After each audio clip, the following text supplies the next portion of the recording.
But first, here at 5 o'clock, researchers analyzing wastewater in Oklahoma to detect COVID are seeing more of the flu in the samples they're collecting. Right now, the state health department says about 7% of flu tests are coming back positive, which is higher than this time last year.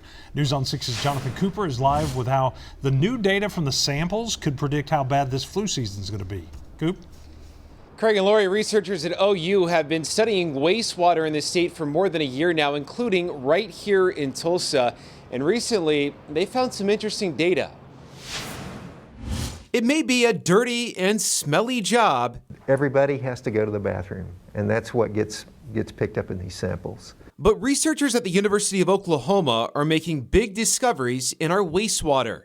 Oklahoma's wastewater surveillance team at OU Health is predicting surges of diseases by looking at what goes down our toilets. The excellent thing about wastewater surveillance is that we don't have to wait for any humans to develop symptoms and go to the doctor and get tested.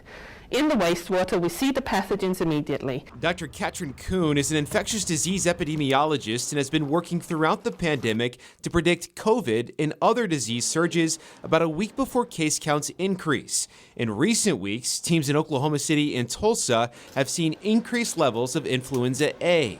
We don't have a lot of good data yet to support how the concentrations we're seeing relates to human cases.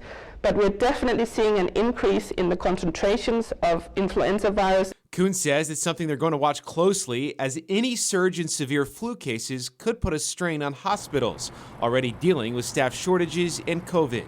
It's why doctors and public health leaders are encouraging the flu shot and the COVID vaccine. Those two can be co-administered, so just remember that if you're going to go out and get a vaccination for one, you can get them both.